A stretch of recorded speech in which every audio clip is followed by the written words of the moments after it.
L'objectif, il est simple, il est, d'optimiser le nombre de personnes qui, sont dans les voitures, tous les matins et tous les soirs.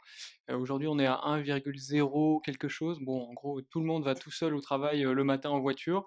Ça pose d'énormes problèmes évidemment, de congestion, de pollution et nous, on pense que la solution pour, la métropole du futur, c'est développer des grands axes de réseau de transport public, mais c'est aussi optimiser la route et le moyen aujourd'hui d'optimiser la route, c'est pas forcément d'en construire des nouvelles, mais c'est surtout de remplir les voitures qui sont, vides aujourd'hui et c'est notre mission. Pour qu'un automobiliste abandonne sa voiture et passe passager d'un covoiturage, il faut qu'il ait une équation économique, évidente pour lui.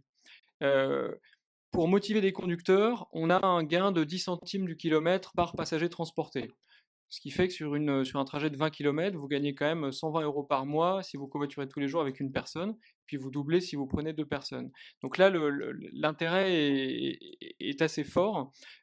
Par contre, si aujourd'hui vous avez une voiture et que vous devez payer ces 10 centimes à votre conducteur, bon bah 10 centimes, c'est globalement l'essence que vous auriez mis dans votre propre voiture. Donc si on veut que vous trouviez un intérêt évident au covoiturage, il faut maintenir le gain pour le conducteur et il faut stimuler la demande en baissant le coût pour le passager pour que l'automobiliste bascule et pour que celui qui prenne le transport en commun aujourd'hui ait un coût marginal pour également faire du covoiturage et alterner entre bus et covoiturage. Depuis qu'on a mis en place ce cofinancement des trajets, on a une croissance de 10% par semaine, donc on double le nombre de trajets tous les mois, et c'est notamment le cas en Île-de-France, avec Île-de-France Mobilité qui a décidé de subventionner de 2 € par trajet l'ensemble des trajets de covoiturage de Klaxit et d'autres plateformes. Donc ça, c'est pour vous donner un peu l'évolution des volumes de trajets. Donc bon, on voit bien que nous, ça fait 5 ans hein, qu'on est dans le domaine. La clé de ce marché, ça va vraiment être le cofinancement des trajets, qui peut être assumé par les collectivités ou par les entreprises. Aujourd'hui, il existe assez peu de leviers législatifs, on y reviendra tout à l'heure. Mais l'objectif, c'est de dire que le covoiturage n'est autre qu'un nouveau transport public, simplement avec des plus petits modules, et qui doit bénéficier des mêmes sources de financement que le transport public qui est aujourd'hui financé en France à 80% par l'argent public. Si on veut faire des voitures, un nouveau transport en commun, il faut y mettre les mêmes moyens que ce qu'on a fait pour le transport public. Imaginez qu'on supprime les subventions du bus aujourd'hui, votre ticket à 2 € passe à 10 €, plus personne prend le bus. C'est un peu la même chose sur le covoiturage. Je voulais revenir sur l'importance des incitations financières, hein, je l'ai dit tout à l'heure. On constate un impact absolument massif sur les taux d'usage du covoiturage quand on a finalement une portion du trajet qui est financée, bah, notamment aujourd'hui par les collectivités, peut-être demain par les entreprises. Il y a un certain nombre de blocages. Aujourd'hui, par exemple, si une entreprise veut rembourser des frais de covoiturage, bah, elle ne peut pas le faire. Elle va être obligée de payer des charges URSSAF, voire même l'URSSAF exonère de charges sur des gens qui vont tout seuls en voiture et les DRH font circuler des papiers certifiant, des situations de non-covoiturage. Donc vous devez signer: «Pour recevoir cet argent, je garantis conduire tout seul». Voilà, donc ça, c'est je pense un blocage qu'il faut absolument, dépasser et au-delà d'autoriser le covoiturage, on pense qu'il faut, l'inciter en permettant à l'entreprise d'en rembourser une partie avec un plafond d'exonération, un petit peu comme ce qui a été fait sur l'indemnité kilométrique vélo. Et puis deuxième volet, c'est pour les collectivités. Aujourd'hui, certaines s'engagent, donc comme la région Île-de-France qui rembourse 2 € par trajet, comme Orléans Métropole avec qui on a une expérimentation qui propose la gratuité des covoiturages domicile-travail pendant 6 mois dans toute l'agglomération. Aujourd'hui, elles peuvent le faire sous forme d'expérimentation, mais demain, si elles veulent passer sur des budgets qui ressemblent plus à des budgets réels de transport et notamment à ce qui est fait sur le transport public, on a besoin notamment que le versement transport, donc l'impôt qui est prélevé sur les entreprises pour financer le transport public, puisse aussi financer des trajets en covoiturage. Et c'est aussi un moyen de pérenniser cet impôt qui est remis en cause par un certain nombre d'entreprises qui en fait payent l'impôt sans avoir jamais un bus qui passe à côté de chez elles. Donc l'objectif c'est de leur apporter un covoiturage et elles verront l'intérêt de l'impôt.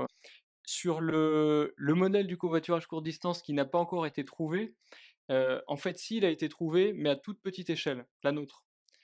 Aujourd'hui, si on applique, les chiffres qu'on obtient dans les entreprises partenaires à l'ensemble de l'Île-de-France, vous avez plus aucun bouchon. Donc c'est juste une question de généralisation. 10 de croissance par semaine, c'est beaucoup. Pour qu'on continue à le soutenir, il faut par exemple en Île-de-France que Île-de-France Mobilité pérennise les 2 € par trajet. Pour l'instant, c'est une expérimentation. Nous, on l'a testé nous-mêmes, hein. Au départ, on payait nous-mêmes la subvention des trajets. Si on l'arrête, on arrête tout. Donc ça fait ça et boum, après ça s'arrête. Donc on a besoin d'une pérennisation des financements si on veut massifier cette pratique et si on veut en faire un réel moyen de transport et avoir un vrai impact sur les métropoles. Incubateur public, ça se combine bien avec incubateur privé. Nous, on était aussi chez Paris Co. Paris Co qui nous a, notamment, logés au départ à Paris, à des tarifs préférentiels, ce qu'on ne pouvait absolument pas se payer évidemment et si vous n'êtes pas dans Paris, vous n'arrivez pas à recruter, les meilleurs ingénieurs et votre équipe. Et puis sur la France, effectivement, je pense aussi qu'on est en avance sur les mobilités. Sur le covoiturage en particulier, évidemment, Blablacar a évangélisé toute la population sur le covoiturage de longue distance. Notre propre secteur est un marché très dynamique où il y a beaucoup de startups. Hem et la mobilité quotidienne est un marché absolument énorme. En termes de volume de trajets et de kilomètres, avoir un taux de pénétration important en France, c'est être plus gros que Blablacar dans le monde sur les trajets domicile-travail, puisque la plupart des trajets sont faits sur le domicile-travail. Donc nous, on se concentre au départ sur la France parce qu'on a un vrai impact à avoir et ensuite on ira en Europe. Si Île-de-France Mobilité pérennise le système de financement du covoiturage, c'est moins d'un dixième du coût d'une ligne supplémentaire du Grand Paris. Ça veut dire au lieu de créer à nouveau des infrastructures physiques très chères à construire, avec énormément de problèmes collatéraux de toute nature pour les gens, pour l'environnement, ça veut dire qu'on change de comportement des gens et ça coûte énormément moins cher. L'argent public dont on parle pour le covoiturage, il coûte beaucoup. On pense que c'est des budgets, c'est du déplacement de budget, et donc c'est une énorme économie d'argent public de faire du covoiturage plutôt que de créer des lignes supplémentaires. Est-ce que le schéma de transport régional d'Île-de-France, c'est 30 milliards d'euros, hein. Est-ce que ça a été pensé avec du covoiturage? Et nous, on pense que si c'est pensé avec du covoiturage, c'est pas exactement la même chose qui serait faite. Et donc, on n'est pas en train de dire qu'il faut avoir de l'argent supplémentaire pour le covoiturage. On pense qu'il faut avoir une vision globale et que Île-de-France Mobilité, qui a changé totalement ce logiciel là-dedans, et il faut les saluer depuis 1 an et demi, a tout à fait compris que pour lui, c'est quoi? C'est une économie énorme. C'est une économie énorme. Parce que ça lui, non seulement ça offre des solutions et ça remplit sa mission d'AOM, mais en plus, c'est une économie énorme.